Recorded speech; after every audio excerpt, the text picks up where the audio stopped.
Thank you, Mr. Chairman, and thank you for being here to take questions from us.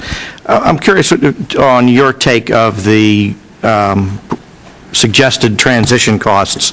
I know that some actuaries have said there would be a huge transition cost to go to a 401k style plan or DC plan from the DB plan. Others have said it would be negligible. I know in the private sector businesses are doing it, so my gut tells me they should be pretty small. Do you have any insight on that in terms of why we would be getting two dramatically different sets of numbers from different actuaries? Yeah, the transition costs come from effectively two elements.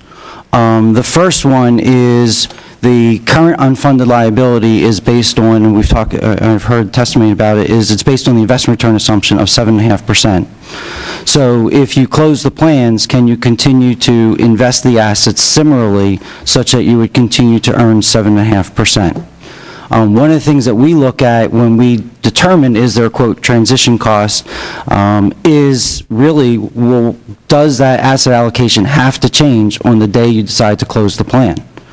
And so we look at what's the percentage of the benefit payments that are being paid to retirees who are receiving benefits versus the asset levels, and how would that ratio change over time?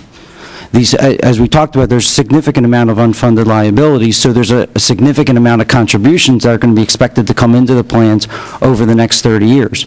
Based on those kinds of contributions, what we call this ratio, what we call a liquidity ratio, is really not expected to change much over the next 30 years.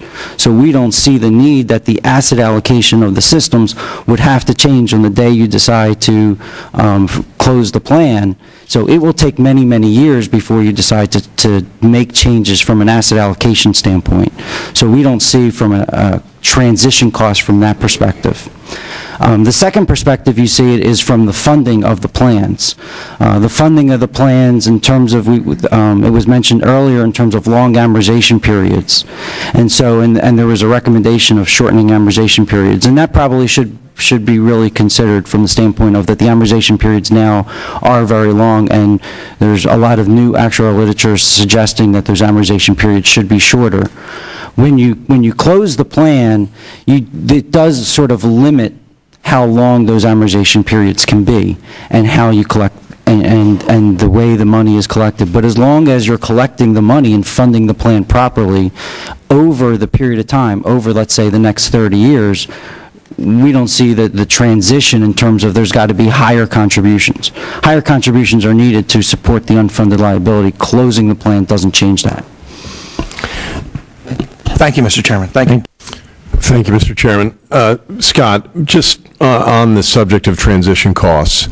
So back in 2012 and then in 13 and 14, you did a full actuarial analysis on layering in a defined contribution plan for all new hires for SIRS and PSERS, right?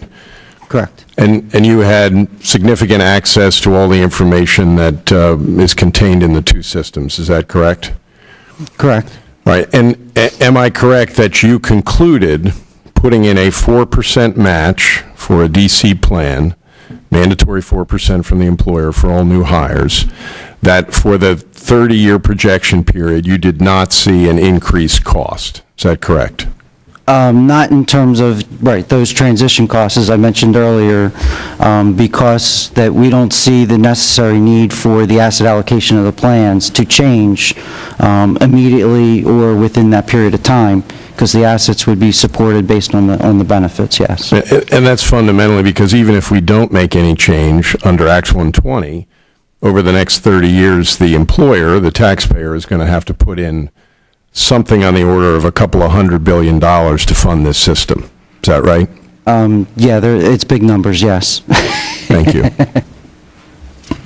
Thank you, Representative Kampf.